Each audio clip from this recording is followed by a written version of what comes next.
Eden, tama na yan. Ano ba? Tama na yan. Nakadami ka na, oh. Wala akong pakialam. Sa tingin mo may pakialam ako sa'yo, ha? Ha? Sige nga, sabihin mo sa akin, saan banda ka may pakialam sa akin? Di ba wala naman? Alam mo, Eden, lasing ka na eh. Napadami ka na ng inom mo. Halika na, may hinanda akong sabaw doon. Kumain na muna tayo. Ayoko. Kung gusto mo kumain ka mag-isa mo. Alam mo kung bakit? Wala akong tiwala sa'yo eh. Baka lang yung mga pagkain na yan, may lason. Ha? Gusto mo kong patayin, di ba? Ganun naman eh. Eden, ano ba nangyayari sa'yo? Nag-aalala lang ako mamaya. Araw-araw ka na lang umiinom mamaya. Kamusta yung atay mo, oh? Wala akong pakialam kung mamatay ako sa alak. Mas gugustuhin ko nga yun eh. Paano ako? Talaga ba? Sinasabi mo ngayon? Na-concerned ka kapag namatay ako? Ano? Friends, wala eh. Wala akong nararamdaman para sa'yo. Wala na akong nararamdaman para sa'yo. No? Titingnan mo lang ako? Malis ka nga sa harap ko? Eden, halika na. Kumain na tayo. Ano ba? Matigas ang ulo mo eh! Ganon, ha? Sige. Ayusin mo yung buhay mo. Ayusin mo muna yung buhay mo. Bago mo ako ayusin. Kasi yung buhay mo sirang-sira. Alam mo yon? Tanga mo din eh. Hindi mo kayang intindihin yung sitwasyon ko. Sige, pagsilbihan mo ko. Tingnan ko kung hanggang saan naabot yung pasensya mo sa akin. Eden, hindi ako magsasawa intindihin ka tsaka alagaan ka. Kaya pwede ba? Alam mo, wala kang pakialam eh. Wala kang pakialam sa akin. Kaya hayaan mo na kung saan ako masaya. Ito? Ha? Ito na yung kasiyahan ko ngayon eh. Kasi hindi na ako masaya sa'yo. Pwede ba? Tumabi ka dyan. Tumabi ka dyan! Tabi!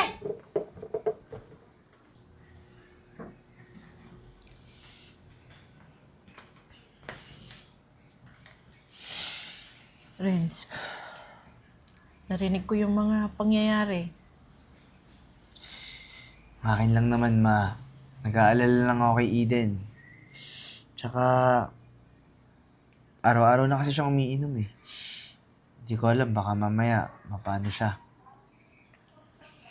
Totoong masama sa kalusugan niya yung pag-inom ng pag-inom. Pero anak, sa sitwasyon ngayon ni Eden, mas kailangan natin na intindihin siya. Habaan natin yung pasensya natin. Ayun nga yung ginagawa ko eh. Tsaka, alam ko naman na sobrang hirap magtrabaho sa ibang bansa. Siguro naninibago pa lang siya dito sa pag-uwi niya.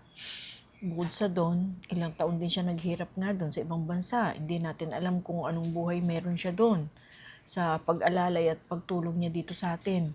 Alam mo anak, kung ako sa'yo, bigyan mo muna siya ng space para gawin yung gusto niya. Siguro nga tama ka. Pero hindi ako magsasawang ipaintindi kay Eden kung gaano ko siya kamahal. Sige, bibigyan ko na lang muna siya ng space kung doon siya magiging okay. Basta kung ako sa'yo, intindihin mo na muna yung asawa mo. Hayaan mo na muna siya para makapag-isip-isip din. Sige, ma. Ba't bis na bis ka? Bakit? Bakit? Eden, kakainom mo lang, lasing ka pa. Tapos aalis ka? Saan ka pupunta? Mamaya mapano ka pa, oh? Hindi ako mapapano. Alam mo kung bakit may kasama ako. Parating na nga siya eh, kasi susunduin ako. Sino? Tara na. Eden, sino to? Friends, kailangan pa bang malaman? Tignan mo oh, dikit na dikit kami. Ibig sabihin, bago ko siyang jowa. Alam ko mag-asawa tayo, pero okay lang naman, di ba? Siguro naman nakikita mo na yung sitwasyon.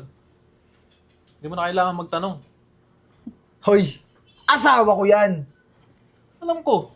Kaya nga naging jowa lang ako eh. Ano? Nasasaktan ka na ba? Eh, ganyan din naman ginawa mo sa akin, di ba? Habang nasa abroad ako. Nagpapasok ka dito ng babae. Ginawa mo o ano yung ginagawa niyo dito? Na wala akong kalam-alam. Mabuti na nga lang. Nandyan yung mama mo. may malasakit pa sa akin. Ako na nagwawadwad sa ibang bansa para sa atin, para makabuo ng magandang pamilya. Eden, matagal na yun. Pinagbayaran ko na lahat yun. Pinagsisihan ko yun, di ba? Sa tingin mo ba, sa ilang buwan lang ng pagsilbi mo sa akin, mababayaran lahat ng kapalpakan mo? Lahat ng ginawa mo sa akin? Hindi, Renz. Tsaka Eden, matagal ko nang pinagsisihan yung pagkakamali ko na yun. Oo, inamin ko, kasalanan ko. Natukso ako, nagkaroon ako ng babae, pero ikaw yung mahal ko. Renz, hindi tawag dun tukso. Talagang sinadya mo. Ilang taon ako dun sa abroad. Pero nagawa mo yung babae mo, mahalin, di ba? Renz, ayoko maniwala sa'yo. Sinungaling ka.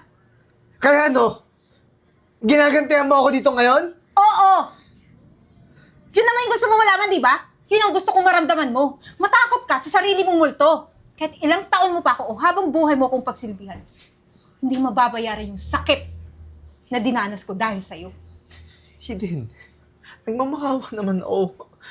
Huwag mong gawin sa akin to. Mahal na mahal kita.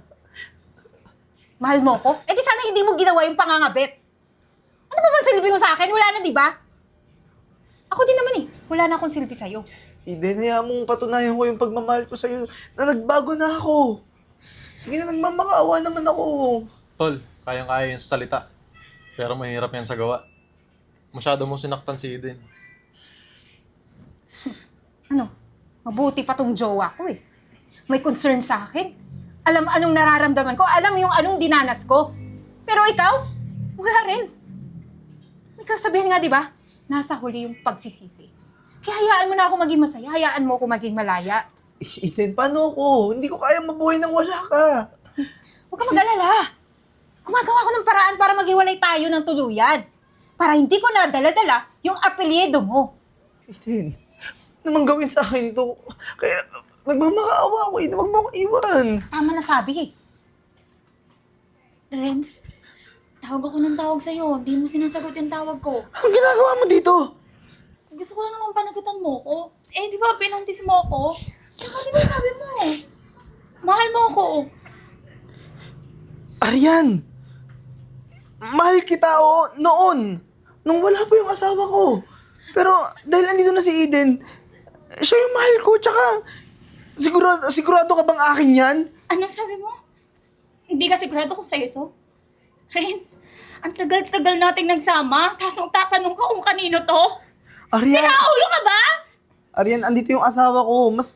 Mas gugustuhin ko makasama si Eden kaysa sa'yo. Eh, nagmamakaawa naman ako.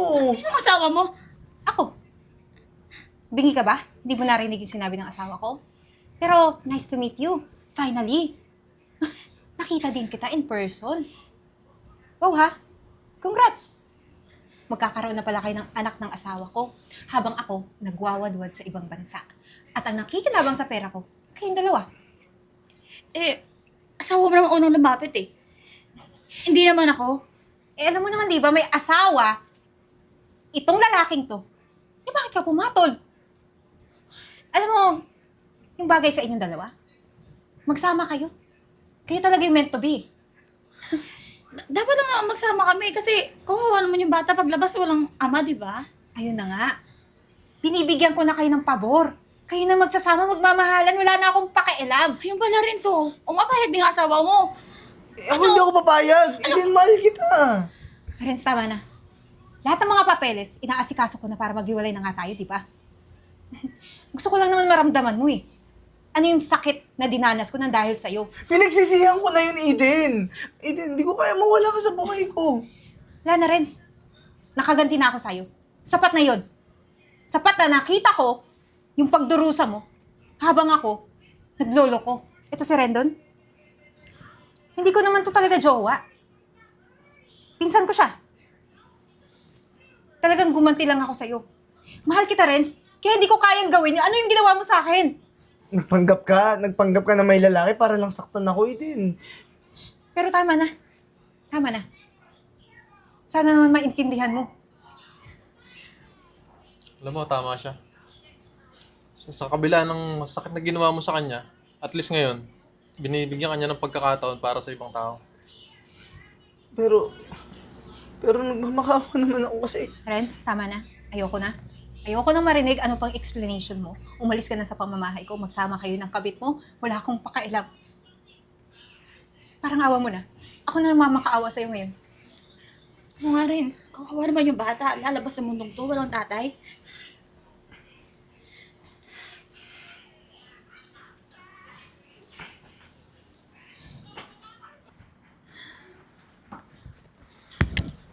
Naku, Rendon, pasensya ka na ha. Naabala pa kita pero maraming salamat sa tulong mo. Ano ka ba naman? Okay lang yun. Naawa nga ako sa'yo eh. Den, Ma? may naghahanap sa'yo. Attorney. Magandang araw po, Ma'am Den. Opo, kamusta na po yung mga pinapaasikaso ko sa'yo? Ayun na nga po. Naasikasa ko na po yung lahat ng dokumento na kailangang mapirmahan ni Sir Renz.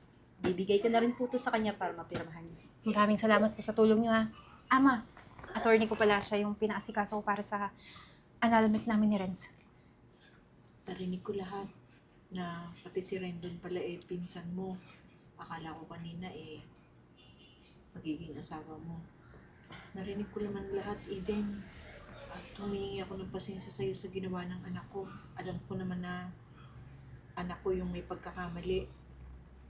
Sa lahat ng sakripisyong ginawa mo, pwede pa yung ibinigay niya. Ma, huwag kang mag-alala. Away namin to mag-asawa. Problema ko to. Akong bahala. Pero kasabay ng pag-alis ni Renz, syempre, wala na rin akong karapatan. Magpapaalam ako sa'yo ng maayos, anak. At sana, ingatan mo yung sarili mo. Ma, anong pinagsasabi mo? Hindi naman porket pinaalis ko yung asawa ko, aalis ka na rin. Oo, mag-iimpake na rin ako. Nakakahiya naman na tumigil pa ako dito sa'yo. Ma, hindi ka aalis. Wala kang kasalanan sa akin. Yung anak mo lang. Kaya, hayaan mong dito ka muna tumuloy. Walang problema sa akin. Talaga ba? Opo, ma. Salamat ng marami. Attorney, maraming salamat sa inyo. Rendon, maraming salamat. Ano naman yan?